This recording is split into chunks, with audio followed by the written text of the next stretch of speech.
I appreciate the opportunity to tell you how my heart feels. I'm disgusted. I'm not angry. I'm not mad. I'm disgusted that people trash up this beautiful place. What gives us the right to treat her with such disdain and uncaring attitude, to throw our cigarette butts on the ground, to throw our trash off our hamburger out the window, to pour untold nastiness into the waters, into the oceans, making the biggest test tube that ever lived, that ever was, and we don't even know what all of the things in that test tube are. What's it going to do? That test tube, our oceans become a test tube. How many of you seen the series Aerial America on PBS? Anybody see that? You watch that Aerial America, it's people flying over from an eagle's eye view of every state, all 50 states. You know what I saw there? I saw the beauty of the land from the view of the eagle, but I also saw the eagle's pain in seeing the trash that's been left behind in that westward march of colonization and conquest. When they were done with their mining equipment, they left it. When they were done with their gold digging equipment, they left it. When they were done with their logging, they left it. They dumped their oil on the ground. And they left it. They poured stuff in the water, and they left it. They didn't clean up their trash. That's one of the big ones that we can do, is clean up the trash. She will feel that and know that we love her by that simple act. The water is suffering and it's crying. One day I was working outside on the land picking medicine. I heard the biggest sound coming out from Mother Earth underneath.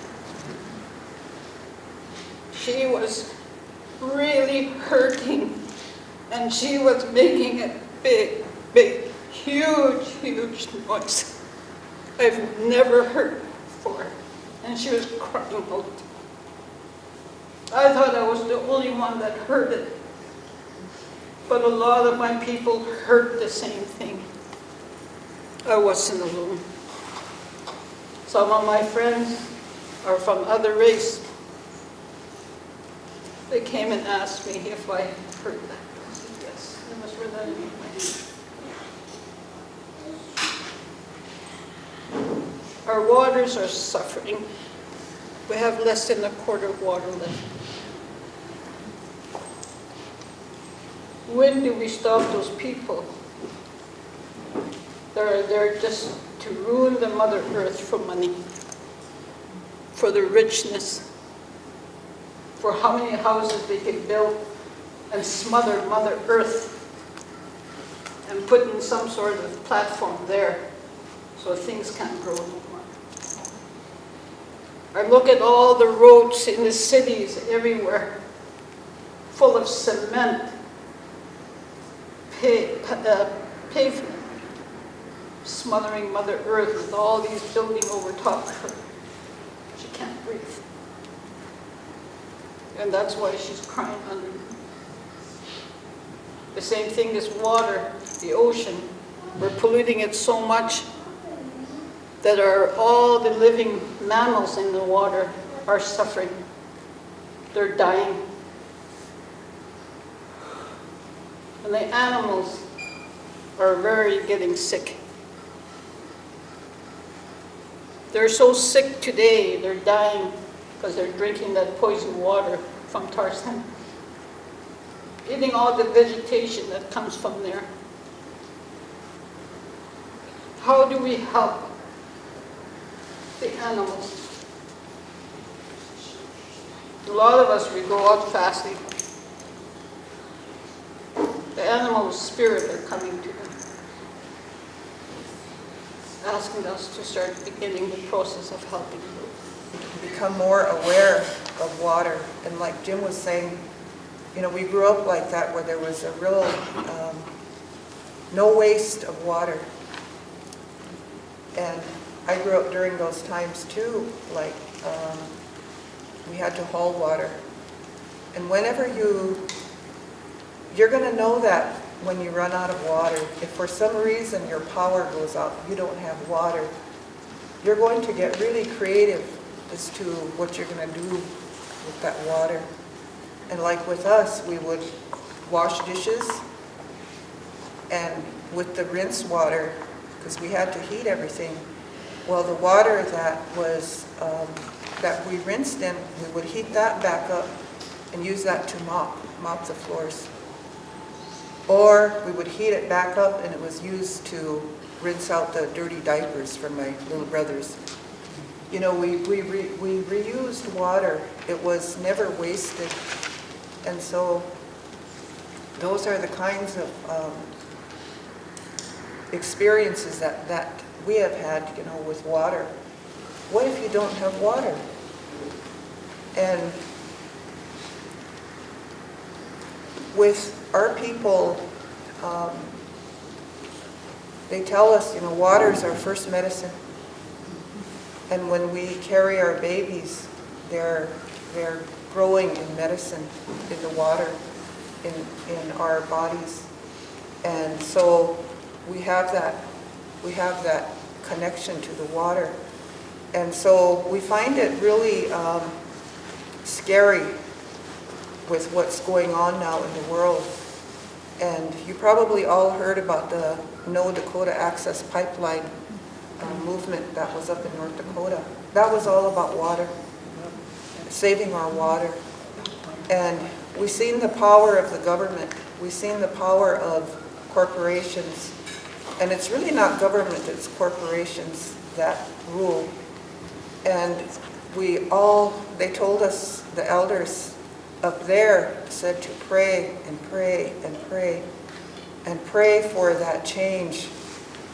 If our mother didn't have memory, Mexico wouldn't have had an earthquake on the very same day it did 25 years ago. Or Harvey wouldn't have returned upon the land of Texas the same day Andrew did.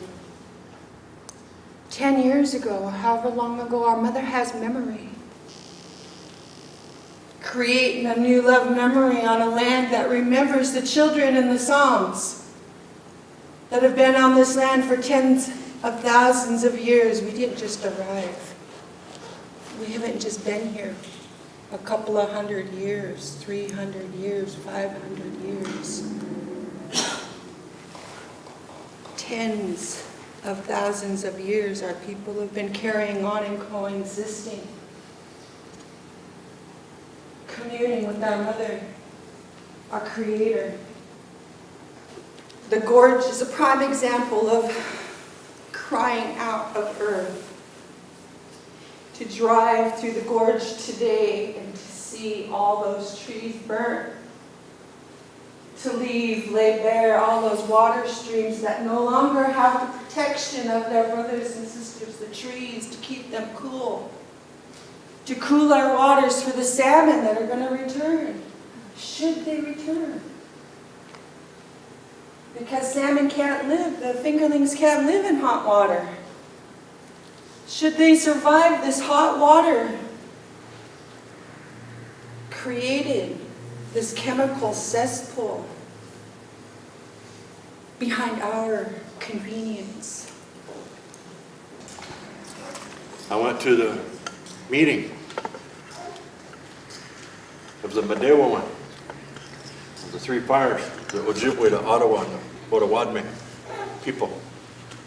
I'm Potawatomi, Anishinaabe, Potawatomi, Anishinaabe, Miami, and Kickapoo. Those people in Indiana that you were talking about, you were told were pagan people, that's me.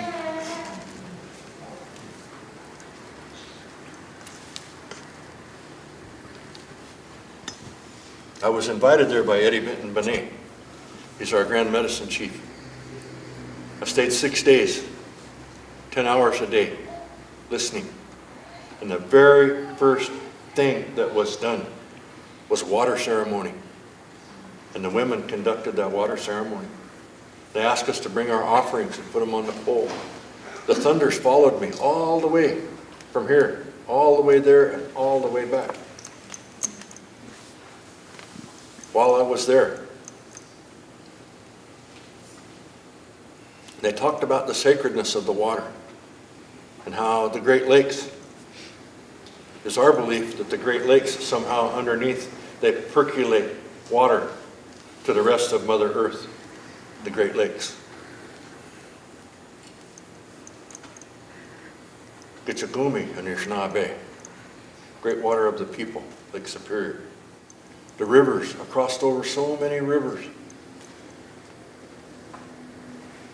That's what's inspired me to speak about the water.